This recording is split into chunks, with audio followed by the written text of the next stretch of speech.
Welcome back. We've been gone for the summer, but we're back for some more podcasts, and we're in front of a camera this time. What do you think about that, Jackie? Sitting in our conference room like we always do with microphones in front of us. Yeah. And cameras. Yeah. No pressure. No pressure. Did you have a good summer? Yeah, it's pretty good. Pretty Yeah. good. It was busy. Lots of work, a little bit of play. So. Did you play hard as much as you worked hard?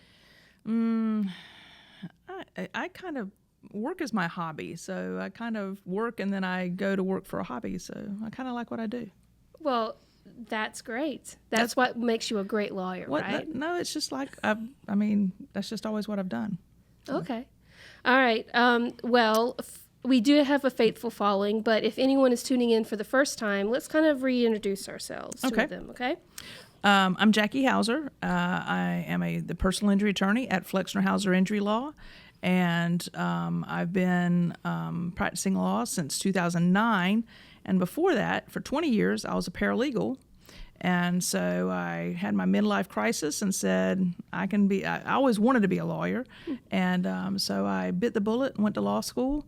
And then in 2021, I moved to Wilmington and with Mr. Flexner. And he retired, and I now run the firm. Wow, you did that in less than 2 minutes. I'm really impressed. Very condensed, very condensed. Yeah. And hello, I'm Diane. I am her office manager. I've been her office manager for about 2 years now. Happily her office manager. I've really enjoyed working for you. But I've also happily been your daughter. A little bit longer. For nearly 40 years.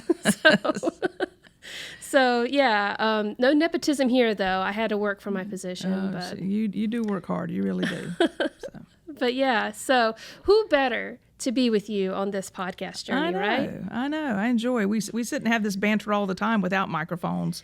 Yeah. So it's just it's almost natural. I mean, once again, there's lights and cameras and microphones here, but we typically do this anyway. So usually during work hours, and then whenever we go out to eat or try to go to a ball game, then we're talking about work. So there's like no boundaries. Right. The boundaries are gone. All right. So. It is August, and school is about to return, not only, for the high schools around here, but also UNCW, college, all that jazz. And about this time, I don't even want to do the math, but nearly 20 years ago at this point, we're approaching that. You were preparing for going to law school. Mm-hmm. So what was that like, being a non-traditional first-year law student? Yeah, I was in my early 40s whenever I started preparing, and I gauged it so that I would be going to law school at the same time that my youngest child would be going to college, so I wouldn't have any children at home. Mm-hmm. So, I started gauging it by preparing for the LSAT, and, you take your LSAT about a year ahead of time. Mm-hmm. So, of course, I was still working full-time, and I did that. But then, the whole preparation for law school is more than a year. It's several years in process. But going back to school, and entering law school as what they call a non-traditional student, because you're not going straight from high school to college to law school. You decided to have some fun with being a paralegal and other adventures, and then returning to your dream of being a lawyer. So. Right. What was that like? Like, what kind of advice do you have for other maybe non-traditional students that are going to be going on a similar journey? Yeah. One thing I found whenever I finally got to law school is that there are a lot of non-traditional students going to law school. They're not the typical, my class started out, it was a small class. I think there were 80 of us. But it wasn't 79 22-year-olds and me. There were a good portion, maybe 10 to 15% of us who were non-traditional students. And I think that number is increasing, because I've heard from more and more people that do that. Mm-hmm. And I'd always wanted to be a lawyer. And this is kind of like going back. I mean, we took the summer off for podcasts, but for those who don't know, I mean, I wasn't raised in with some golden egg or some great family that I had a nest egg in, So, my mom worked in a factory. My dad was in the Air Force. And so we were blue collar to the bone. And so whenever I went to college at 18, I went to community college and got an associate's degree and then went to work. And that was fine. I mean, I went to work in a law office. You know, that was my dream, was to always work in a law office. And so if I couldn't be a lawyer, I wanted to work in a law office. And that's what I did for those 20 years. And so whenever you go back as a non-traditional student, if you don't have the funding, then, you know, that's one thing to think about. But I think the most important thing to think about, and we'll get to funding in a second, but I think the most important thing to think about is, you know, are you going to have the support of your family? Because a lot of those non-traditional students were married or had children at home. You know, if they had a spouse, the spouse is having to bring in all the income at that point because you're not working, you're in school. And so the family support is really important. You know, the only thing I took to law school with me were my 2 dogs. But still, I had to make sure my dogs were cared for. That's kind of silly, but I did. Yeah. And so I had to have the support of family. And, you know, I moved to a different state, actually, to go to law school, sold the house and everything. And that same story was repeated over and over again by other folks in my class who had just went all in and said, this is it. This is my dream, and this is what I want to do. And so you've really got to have your family support. I don't know anybody who succeeded in law school without that. I mean, just as being an observer on the outside, we spent 1 semester living in the same apartment together as both college students. And my college load, even though I was full-time, was not as rigorous as yours. And I remember there'd be many times I'd be in my bedroom on the other side of the apartment watching TV and thinking I had it on the lowest setting possible. And you'd come in and say, that's too loud, I can't concentrate on my studying. Right. Well, that was all about, you know, just the tremendous workload that you have to prepare for. Yeah. And because of that tremendous workload, you know, you may, for those 3 years, not be able to contribute as much to the family, like spending quality time, and definitely not the money and everything. So you got to make sure that you're on the same page with your partner or other family members that are going to help out with carrying that load for you. Yeah, financially, it is a quite the undertaking, especially if you don't have, you know, a trust fund. If you're not a trust fund baby, it's quite the undertaking. Whether you do private loans or public loans, you know, I sold my house. It did take a while, but I did live off some of the proceeds from my house that I sold, and so I did that. And then I just had to get student loans and had to live very frugally. Because I knew everything I bought, every cup of coffee I bought, I knew I was having to borrow money for eventually. And so you have to live frugally because you know that as soon as you get out, you're going to start paying that back. Yeah. And then, you know, there are the folks who have spouses who are supporting them, or have maybe parents who are letting them live with them or supporting them. But you still have to be cognizant of that because, you know, that's a long journey, and there's a lot of sacrifice for those family members if they're the only one supporting the family or if they're supporting you while you're in school. Yeah. So that's something to think about. You know, the other thing I think about whenever I think about the non-traditional student going back to law school is, like I said, there were several of us in my boat who had decided later in life that this is what they wanted to do. And you pretty soon become a community in your class. And you bond with these people, and these people are going to help carry you on your tough days, and you're going to carry them on their tough days. Yeah. Because 22-year-olds do have tough days, just like 42-year-olds do. Yeah. And so, you know, that's something that you certainly need to take into consideration. These people in your class are going to become your family. You're going to be with them more probably than your family on during certain weeks and certain times. Yeah. And so, you know, you need to make sure that whenever you're choosing the school that you're going to go to, that you choose someplace that you think is going to gel with you. Hopefully you have more than one choice. And I know now there's more non-traditional options available. There's night school. And things like that, or longer. You know, they don't try to cram it all in 3 years. If you want to go part-time, I think there's some 5-year programs. And so that may be a consideration as well for somebody who's non-traditional. And that also gives you the chance to be able to work, because if you're full-time for those 3 years, there's not really any working going on other than schoolwork. So. Right. And I tried that. I once again thought I was, you know, I'd always been Superwoman. I could do everything, and nobody tells me I can't do anything. I can do that. I can do that. And I tried it that first semester, and it just killed me, and I had to stop. I could not. And I was teaching some online classes that I'd taught forever. And I just couldn't keep it up and keep up the workload and keep up my classes. I just couldn't, so I had to stop it. And I think you told me one time before that, after the first few days in your class, it really didn't, y'all meshed so well that the whole idea of non-traditional and traditional students, y'all didn't see each other's age really. You just saw each other as fellow. Yeah, we were just peers at that point. Yeah. So I guess some of my best friends that I have now are, they're having babies and they've got one of my best friends the other day, his son just turned 10 years old and so I love keeping up with them. Yeah. They're like family to me. And so age just wasn't an issue after a while because did become a family in the class. Okay, so you got to have the support, in all those different areas, but the time. I mean, there's so much sacrifice with the time too. Yeah. We would, as upperclassmen, whenever they would bring in the new 1Ls, the first year, we call them 1Ls, 2Ls, 3Ls. So the 1Ls would come in, and they would invite us in to kind of give them some advice, and meet them, meet everybody, but they also give them some advice. And my advice was something I learned from, I can't remember the football coach, some famous football coach. He was a college football coach.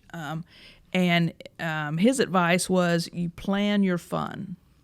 And whenever, and so that's what I said, and that's what I did in law school. You would look at your calendar and you would say, when am I going to have fun? And is it going to be on Saturday night, Friday night? Am I going to get up Saturday morning and go to the park or whatever I'm going to do? But you plan your fun for the week, and then the rest of that week we're going to work. And so and you live by that schedule. And so that was the sacrifice. You don't want to have no fun because no fun becomes no fun. And it's no pun intended. And you are no fun. So, but plan it. And so you got something to look forward to. And if you have a family, it's something for your family to look forward to as well. So that was really one of the most important things that I implemented for me as well as for, for the 1Ls whenever they would come in, so that if someone did try to say, hey, let's go to the movies tonight, you can go, oh man, I've already got something planned for Friday night, so I got to study tonight. So you already know your answer to that. Or you plan that with your friend. You go, no, let's go Friday night. Friday night's my night for fun. Oh, there you go. Yeah. And then, the other thing was the budgeting, like we mentioned a little while ago. I mean, unless, once again, you have an endless supply of money, you're going to need to live on a budget, a very tight budget, because you don't want to be paying loans back for that cup of coffee you bought today. You don't want to pay $50 for a cup of coffee you bought today for $5. And, with the loans, lasting longer and longer, I think now, they can stretch out 20 years. You don't want to do that. And so the budgeting concerns is you got to be very disciplined with that. But also with you specifically, since you went to school outside of your home state, you also had to sacrifice holidays. Right. Usually I did not come home on fall break or spring break or even Thanksgiving. I didn't come home. I might have come home in my third year because it was not quite the same course load. And I was, I'd already had the bulk of my classes. So I was not taking as heavy a course load. But, usually like for Thanksgiving, that exams are the next week. So I'm going to stay here. I'm not going to waste 8 to 10 hours traveling, not wasting time with family, but just the travel. Yeah. And I'm going to stay here and I'm going to study. And I'll go home at Christmas, but I'm going to study during Thanksgiving. And most of my classmates did the same thing. Yeah. So that was a sacrifice as well. Yeah. And then, just the even after you graduate, there's the summer. Yeah. We call it the summer of hell. And because that's what it is. And you only want to go through it one time. The saying is if you're going through hell, keep on going. And that's what you got to do. You keep on going until you're done. And so it's a really hard summer, but hopefully it's the last time you have to do that. And the last time you got to kind of push through to the end. You're like a sprinter. You're trying to push to trying to sprint that last half mile. And why is it the summer of hell? Because you're studying the whole summer. For? The bar exam. There we go. I'm sorry. Did I not say that? I'm sorry. Yeah, so you're studying for most people graduate in May and they study for the bar exam, which is usually at the end of July. Some people graduate in December and they study for the bar exam in February. But either way, it's 10 weeks of just torture because you're trying to cram all that stuff that you've learned for 3 years into your head and every possible question they could ask. Yeah. And so, and make sure that you can not only identify it on a multiple choice, because there's a day of multiple choice and there's a day of essay. Now, the bar exam structure has changed a little bit in the past couple years. Maybe we should say that for a bar exam. Yeah, so the structure's changed a little bit. Whenever I took it, there was a day of essays and there was a day of multiple choice. Yeah. And then the last thing, talking about old people going to law school, the last thing that I remember so well is that it was in law school. It was my first semester whenever I realized that I needed these. What? Yeah. I literally thought I never needed glasses before in my life. There's side effects to going to law school? There are. It'll kill you. Will it now? No, hopefully. So you're a survivor. Hopefully not. No, I really thought I was going blind. I thought, oh my gosh, I can't see. Wow. So, I'm not only going to be an old law student, I'm going to be a blind law student. And so, you know. Well, yeah, because like the books are as thick as a Bible, but the print is tiny. Teeny tiny print. And then the footnotes are even tinier. And so, you know, I was a couple weeks into it. I just was having my first semester crisis. And I went and had my eyes examined because I really did think I was losing my eyesight. I didn't even think about readers. I thought readers were for old people. And I think I went to a Walmart or something, and they did my eye exam and said, well, you know, you can get this prescription filled, or you can just go over there and pick you some readers off of that shelf. You need like a 1.5. I was like, get out. And it just opened my world up. Yeah. Any other side effects? The only other one I think about is I developed hypertension in law school. Oh. Yeah, that first semester, man. I don't know. Serious. And so ever since then, I've had hypertension. I've had high blood pressure. Never had high blood pressure before. You know, so those. I mean, it could have happened anyway. I don't know that it was because of law school. I probably could have needed readers anyway at some point, but maybe it was an aggravating. Maybe it aggravated the situation. Just the severe anxiety of, you know, I'm all in. Yeah. I have sold my house. I am all in, and I am trying not to drown in this environment. Yeah. And so, you know, I think a lot of that plays on you and certainly affects your mental health as well as your physical health. And so, you know, those are things to think about if you know. You're deciding, if someone out there is deciding to become a non-traditional law student, they need to keep in mind to have good support. They're going to make major sacrifices. Yeah. And there may be some side effects. You know, you're not dying, but definitely go see somebody. Yeah. Wow. Well, that's full. You know, I love reminiscing on these kind of things, but also I feel like I'm still learning things every time we sit down. Things that, you know, just so much life has happened. I don't know it all. Yeah. So. It was a great 3 years. I wouldn't trade it for anything. I mean, it was because I had never been a traditional college student. Yeah. I always had gone to college at night and, you know, studied while the kids were asleep and things like that. Mm-hmm. And so it was great being a traditional student. But there were certainly all of those factors, good and pro and con, factor into it. Yeah, for sure.